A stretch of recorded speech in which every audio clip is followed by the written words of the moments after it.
மூஷிகவாகன மோதகஸ்த சாம்பரகர்ண விளம்பித சூத்ர வாமனரூப மகேஸ்வரபுத்ர விக்ன விநாயக பாத நமஸ்தே. Jai Ganesha பாகிமாம், ஸ்ரீகணேச Shriganesha ரக்ஷமம். Sri Bhagavathi YouTube channel நேயர்களுக்கு ஹரிகர் சர்மாவின் பணிவான நமஸ்காரங்கள். நம்ம ஒவ்வொரு மாதமும் மாத பலன்கள் பார்க்குறோம், மற்றும் கிரக பயிற்சி பலன்கள் பார்க்குறோம், வருட பலன்கள் பார்க்குறோம், தமிழ் வருட பலன்கள், ஆங்கில வருட பலன்கள், இதை மாதிரி பார்த்துட்ருக்கோம். இப்போ பொறுத்தளவுக்கு பார்க்க போகிறது தை மாத பலன்கள். தை பிறந்தா வழி பிறக்கும் அப்படின்றது ஜோதிட சாஸ்திரத்தில் மட்டும் இல்லை, நடப்பு வழக்கம். என்ன தை அப்படின்னாக்க மகர சங்கரமணம் அப்படின்றது பேர். உத்தராயணத்துலேருந்து தட்சிணாயணத்துலேருந்து உத்தராயணம் வரக்கூடிய காலகட்டங்கள் அப்படின்றது புண்ணிய காலம் அப்படின்னு பேர். அதாகப்பட்டது சூரிய பகவானானவர் மகர ராசிக்கு நுழையக்கூடியது மகர சங்கரமணம் அப்படின்னு பேர். இந்த மகர சங்கரமணம் அப்படின்றத பொறுத்தளவுக்கு சூரியன் 6 மாதம் உத்தராயணத்துலேயும் 6 மாதம் தட்சிணாயணத்துலேயும் இருப்பார். அப்போ இந்த காலகட்டங்களில் மகர சங்கரமணம் நிகழக்கூடியது. இந்த மகர சங்கரமணம் அப்படின்றது நம்மளுடைய தமிழ்நாட்டில் பொறுத்தளவுக்கு பொங்கல் பண்டிகையாக கொண்டாடப்படுது.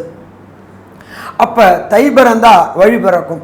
கடந்த மார்கழி மாதத்தில் எந்த மூர்த்தமுமே இல்லாமல் கஷ்டப்பட்டுட்டு இருந்தவங்களுக்கு இந்த தை பிறக்கும் பொழுது நல்ல மூர்த்தங்கள் வரப்போகுது. சூரிய பகவானை வணங்கக்கூடிய காலகட்டமும் இந்த காலகட்டம். அப்போ இந்த தை மாதத்தை பொறுத்தளவுக்கு எப்போ பிறக்குது, எப்படி பிறக்குது அப்படின்றத ஃபஸ்ட்டு பார்ப்போமா. நிகழும் மங்களகரமான குரோதி வருஷம் 14/1/2025 செவ்வாய்க்கிழமை முதல் 12/2/2025 புதன் வர இந்த தை மாதம் பிறக்குது. இந்த புண்ணிய காலத்துக்கு பேர் உத்தராயண புண்ணிய கால ஆரம்பம். தட்சிணாயணத்துலேருந்து உத்தராயண புண்ணிய காலம் ஆரம்பமாக ஆகுது. அப்போ இப்போ ஆரம்பம் ஆகக்கூடிய காலகட்டங்களில் என்னென்ன நிகழ்வுகள் இருக்குது அப்படின்றத ஃபஸ்ட்டு பார்ப்போமா. குரோதி வருஷம் தை மாதம் பொங்கல் திருநாள் அப்படின்றத பொறுத்தளவுக்கு 14/1/2025 செவ்வாய்க்கிழமை பொங்கல் திருநாள். அதுக்கு அடுத்தது பார்த்தோம்னாக்க 15/1/2025 நம்ம விவசாயிகளை பொறுத்தளவுக்கு விவசாயிகளுக்கு கை கொடுக்கக்கூடியது மாடு. அந்த மாட்டுக்கு உண்டான பொங்கல் அன்னைக்கு. அதுக்கு அடுத்தது பார்த்தோம்னாக்க 16/1/2025 வியாழக்கிழமை காணும் பொங்கல். இதில் என்ன ஒரு விசேஷம் அப்படின்னாக்க வெளியூர்களுக்கு, வெளிமாநிலங்களுக்கு, வெளிநாடுகளுக்கு போன அத்தனை உறவு முறைகளும் பொங்கல் அன்னைக்கு ஊர் சேர்ந்துருவாங்க. ஊருக்கு வந்து ஒருத்தர் கண்டுக்கிற பொங்கலுக்கு பேர் காணும் பொங்கல் அப்படின்ற பேர். இதே போல் இந்த காலகட்டங்களில் பெரியோர்கள்ட்ட ஆசீர் வாங்கக்கூடிய நாளும் இந்த நாள். அதுக்கு அடுத்தது பார்த்தோம் அப்படின்னு சொன்னாக்க 18/1/2025 திருவையாறில் ஸ்ரீ தியாக பிரம்மத்துக்கு உண்டான தியாகராஜ ஆராதனை கொண்டாடக்கூடிய காலகட்டம். இதுக்கு அடுத்தது பார்த்தோம் அப்படின்னாக்க 29/1/2025 அமாவாசை. அதுக்கு அடுத்தது இந்த அமாவாசையில் விசேஷமான அமாவாசை என்ன அப்படின்னாக்க தை மாதம் வரக்கூடிய அமாவாசை. பித்திருக்களுக்கு செய்ய வேண்டிய காரியங்களை, கடன்களை விட்டவங்க செய்யக்கூடியது அப்படின்ற பொறுத்தளவுக்கு தை அமாவாசை, மாலை அமாவாசை, ஆடி அமாவாசை. கடந்த காலகட்டங்களில் நீங்கள் விட்ட உங்களுடைய பித்திருக்களுக்கு செய்ய வேண்டிய கடன்களை செய்யாமல் இருக்கிறவங்களுக்கு இந்த தை அமாவாசையில் புனித நீர்த்தலங்களில் கங்கா, யமுனா, சரஸ்வதி, காவேரி, கடல், இதில் எல்லாத்துலேயும் செய்யக்கூடியது இந்த இது. இதுக்கு அடுத்தது பார்த்தோம்னாக்க 26/1/2025 குடியரசு தினம். இதை தவிர பார்த்தோம்னாக்க 11/2/2025 எம்பெருமான் முருகனுக்கு தைப்பூச திருநாள். ஒவ்வொரு முருகன் கோயில்லையுமே தைப்பூச திருநாள் வெகு விமர்சையாக கொண்டாடக்கூடிய நாள். இதுக்கு அடுத்தது எல்லாருக்குமே ஒரு டவுட் இருக்கும், தை மாதத்தில் பொங்கல் வைக்கக்கூடிய நேரம் எந்த நேரம் அப்படின்னு பார்க்கலாம். அப்படின்னு சொன்னாக்க காலையில் 8லேருந்து 9க்குள்ளார சுக்கிர ஓரையில் கும்ப லக்னத்தில் புது பானையில் பொங்கல் வைக்கிறதுக்கு மிக மிக உன்னதமான நேரம்.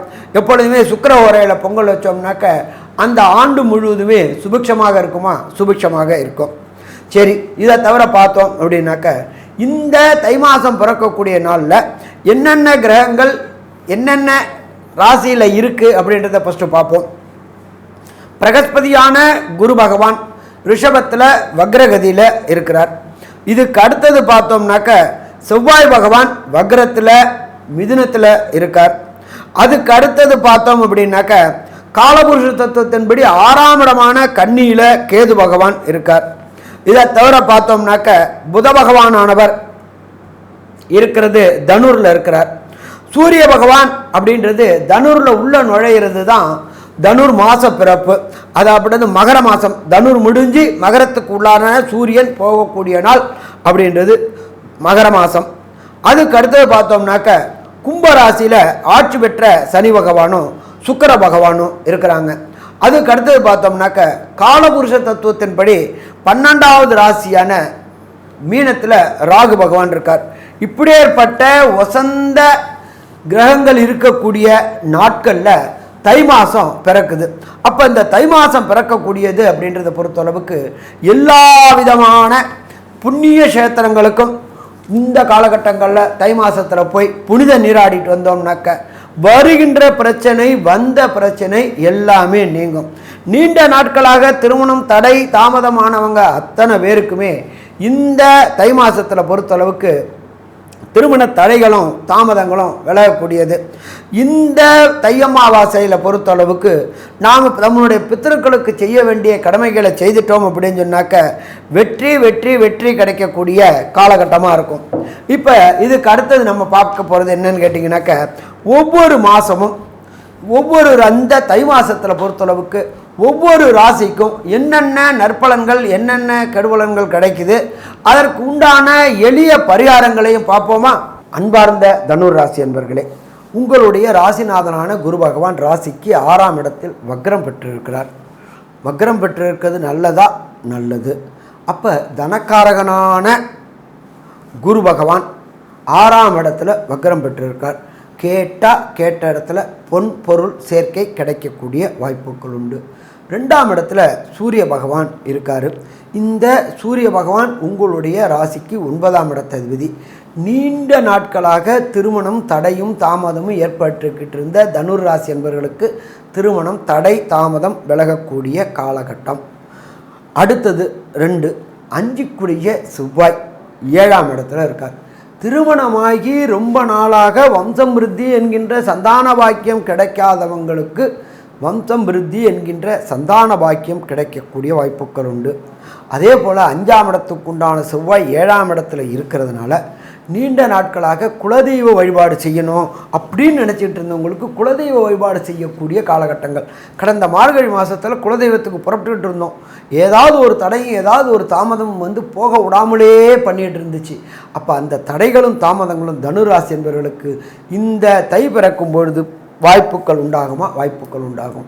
அதே போல் நாம் பார்க்கக்கூடிய வேலைகளில் அதற்குண்டான அங்கீகாரம் ரெகக்னைஸ் அப்படின்றது பதவி உயர்வு 2 பணவரவு அது 2மே இந்த தை மாதம் தனுர் ராசிக்காரங்களுக்கு கிடைக்குமா? கிடைக்கும். அதே போல் அரசு வேலைகளுக்கு முயற்சி செய்கின்ற தனுர் ராசி என்பர்கள் காசானாலும் கவர்மெண்ட் காசு அப்படின்னு சொல்லக்கூடியவங்களுக்கு கவர்மெண்ட் வேலைக்கு உண்டான யூபிஎஸ்சி டிஎன்பிஎஸ்சி அதே போல் ஐஏஎஸ் ஐபிஎஸ் ஐஎஃப்எஸ் மற்றும் காம்படிட்டிவ் எக்ஸாமான நீட்டு ஜேஇஇ எழுதக்கூடிய தனுர் ராசி என்பவர்களுக்கு வெற்றி வெற்றி வெற்றி கிடைக்கக்கூடிய காலகட்டம். அதே போல் ப்ரொஃபஷனல் கோர்ஸான சிஏ ஐசிடபிள்யூஏ ஏசிஎஸ் போன்ற ப்ரொஃபஷனல் கோர்ஸில் செய்யக்கூடியவங்களுக்கு அதி அற்புதமான எதிர்பார்த்த மார்க்குக்கு மேலே கிடைக்கக்கூடிய வாய்ப்புகள் உண்டு. ஆடிட்டர்களுக்கு இந்த காலகட்டங்களில் அற்புதமான பணவரவுகள் கிடைக்கக்கூடிய வாய்ப்புகள் உண்டு. பொன் வியாபாரம், பிளாட்டினம் வியாபாரம், தங்க வியாபாரம், வெள்ளி வியாபாரம் செய்யக்கூடிய அத்தனை தனுர் ராசி என்பவர்களுக்கும் தை பிறக்கும் பொழுது கல்யாணம் கைகூடுறதுனால வியாபாரம் அதி அற்புதமாக இருக்குமா? அதி அற்புதமாக இருக்கும். அதே போல் பொற்கொள்ளர்களுக்கு நகாசு வேலை செய்யக்கூடியவர்களுக்கு கண்டிப்பாக வெற்றி வெற்றி கிடைக்கக்கூடிய வாய்ப்புகள் உண்டு. இதை தவிர மருந்து மொத்த வியாபாரம், மருந்து ரீட்டைல் வியாபாரம், இரும்பு ரசாயனம் கெமிக்கல் வியாபாரம் செய்யக்கூடிய அத்தனை பேருக்கும் இந்த காலகட்டங்களில் வெற்றி கிடைக்கக்கூடிய வாய்ப்புகள் உண்டு. சுக்கிரன் தொடர்புடைய கலை தொடர்புடைய தொழில்கள், சின்ன திரை பெரிய திரை கலைஞர்களுக்கு கடந்த காலகட்டங்களில் வாய்ப்பு இல்லாமல் வீட்டில் முடங்கியிருந்தவங்க அத்தனை பேருக்குமே வாய்ப்பு கிடச்சி வெளியூர் வெளிமாநிலம் வெளிநாடில் வாய்ப்பு கிடச்சி கடந்த காலகட்டங்களில் வாங்கின வருமானம் மாதிரி மும்மடங்கு வருமானம் அடையக்கூடிய வாய்ப்புகள் உண்டு. கடந்த காலகட்டங்களில் வாங்கின கடன்கள் அத்தனையும் அடையக்கூடிய வாய்ப்புகள் உண்டு. அதே போல் பார்த்தோம்னாக்க 10ஆம் இடம் அப்படின்றது ஜீவனஸ்தானம். நீண்ட நாட்களாக உத்தியோகத்துக்கு ட்ரை பண்ணிட்டு இருந்த இந்த தனுர் ராசி என்பவர்களுக்கு உத்தியோகம் கிடைக்குமா? கண்டிப்பாக உத்தியோகம் கிடைக்கும். அதே போல் ஹோட்டல் தொழில் செய்யக்கூடியவங்களுக்கு கடந்த காலகட்டங்களில் தொழிலில் முடக்கமும் சொணக்கமும் இருந்துகிட்டு இருந்துச்சு. அப்போ அந்த முடக்கமும் சொணக்கமும் விலகி அதி அற்புதமான வெற்றி கிடைக்கக்கூடிய காலகட்டமாக அற்புதமான வெற்றி கிடைக்கக்கூடிய காலகட்டம் ஆகும். இதை தவிர பார்த்தோம் அப்படின்னாக்க இரும்பு ரசாயன கெமிக்கல் ஹோல்சேல் வியாபாரிகளுக்கு அத்தனை பேருக்குமே 3ஆம் இடமான முயற்சி ஸ்தானத்தில் சனி பகவானும் சுக்கிர பகவானும் இருக்கிறதுனால இந்த ஜியோ கம்யூனிகேஷன் பாவம் உங்களுடைய கம்யூனிகேஷன் பாவம் வலுக்கிறதுனால கம்யூனிகேஷன் துறையில் வேலை பார்க்கக்கூடிய அத்தனை நபர்களுக்கும் அதி அற்புதமான பதவி கிடைக்கக்கூடிய காலகட்டம்னு சொல்லலாம். சரி, இதில் ஒரு சில நாட்களில் சுபகாரியங்களை தவிர்க்கக்கூடிய நாட்கள் அப்படின்றது சந்திராஷ்டம தினங்கள் அப்படின்னு பேர். அந்த சந்திராஷ்டம தினங்கள் அப்படின்றத பொறுத்தளவுக்கு உங்களுடைய நட்சத்திரத்திற்கு 17வது நட்சத்திரமாக வர்றது சந்திராஷ்டம நட்சத்திரம். அந்த சந்திராஷ்டம நட்சத்திரம் அப்படின்றத பொறுத்தளவுக்கு உங்களுடைய ஜனன ராசிக்கு 8ஆம் இடத்தில் கோல்சார சந்திரன் வரும்பொழுது சந்திரனுடைய ஒளி படாது. மதிக்காரனோட ஒளி படலை அப்படின்னாக்க மதி பேதலிக்கக்கூடிய வாய்ப்புகள் உண்டு. அப்போ அந்த நாட்களில் வெளியூர் வெளிமாநில வெளிநாடு பயணங்கள் மற்றும் புதிய முயற்சிகள் புதிய தொழில் தொடங்கக்கூடியதை தவிர்க்கணும். சரி, அந்த நாட்கள் எந்த நாட்கள் அப்படின்றது தனுர் ராசிக்காரங்களுக்கு பார்ப்போமா? தனுர் ராசிக்காரங்களை பொறுத்தளவுக்கு 14/1/2025, 15/1/2025, 16/1/2025 இந்த 3 நாட்களும் புதிய முயற்சிகள் புதிய இன்வெஸ்ட்மெண்ட்ஸு புதிய தொழில் தொடங்கிறத தவிர்ப்பது மிகச்சிறந்ததாக இருக்கும். சரி, ஒரு சில தனுர் ராசி என்பவர்களுக்கு தசாநாதன் புத்திநாதன் அந்தரநாதன் சூட்சமநாதன் சரியில்லை என்றால் வழிபட வேண்டிய தெய்வம் அப்படின்றது தஞ்சாவூர் மாவட்டம் கும்போணத்துக்கு பக்கத்தில் வலங்கைமான் அப்படின்ற ஒரு இடம் இருக்குது. அந்த வலங்கைமான் பக்கத்தில் இருக்கிறது அப்படின்றது குருவுடைய ஸ்தலம். அந்த குருவுடைய ஸ்தலத்திற்கு பேர் ஆலங்குடி. அந்த ஆலங்குடியில் உள்ள ஈஸ்வரனுக்கு ஒரு அர்ச்சனை, தாயாருக்கு ஒரு அர்ச்சனை, எம்பெருமான் குரு பகவானுக்கு ஒரு அபிஷேகம் பண்ணிட்டு வந்தோம்னாக்க வந்த பிரச்சனை வர பிரச்சனை அத்தனையுமே சூரியனை கண்ட பனி போல விலகும். மொத்தத்தில் பார்த்தோம் அப்படின்னா தனுர் ராசி என்பவர்களுக்கு அதி அற்புதமான மாதம் தை மாதம்னு சொல்லலாமா? அதி அற்புதமான தை மாதம்னு சொல்லலாம். நன்றி, நமஸ்காரம். ஸ்ரீ பகவதி யூடியூப் சேனல் பார்த்த அன்பர்களுக்கு நன்றி.